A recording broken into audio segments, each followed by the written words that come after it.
I don't know about you, but I have so enjoyed our daily journey through the Psalms. Today, we're going to talk about Psalm 27. It's one of the more well-known Psalms. I mean, it is packed with just so much encouragement and insight.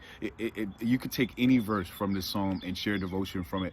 I'm not going to do that today. We definitely don't have the time to do that. But I definitely encourage you to take a moment and sit and read the Psalm. It's an easy read, and I think you'll really be blessed by it. But in this Psalm 27, if we were just to take this one Psalm and just forget everything that we ever knew about David and just focus on this one account, David is experiencing some epic stuff. I mean, he is experiencing attack on every side. Even internally, he's overcoming fear. He's dealing with feelings of rejection.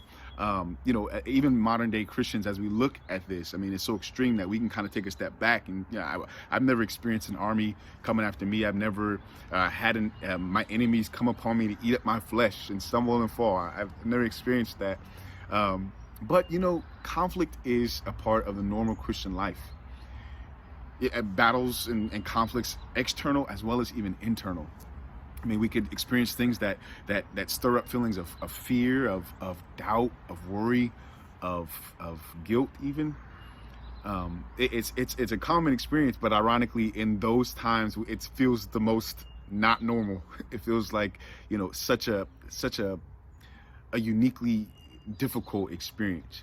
And on top of that, navigating as a Christian, wanting to be real about what we're experiencing, what we're feeling, our circumstances, but at the same time, wanting to have a Christian conversation and be able to say the Christian things, to have that hope at all times, it can be a challenge. And as I read this passage, I'm just really encouraged by just David's balance of the situation, how he's able to glance at his situation, but able to gaze at God.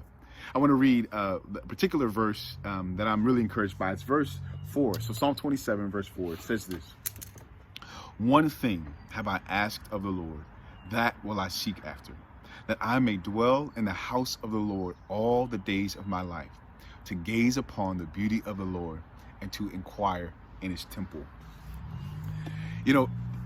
David, throughout this whole psalm, is getting real about a lot of stuff that's happening. I'm counting on you to read this psalm. So if you read it, then you'll know what I'm talking about.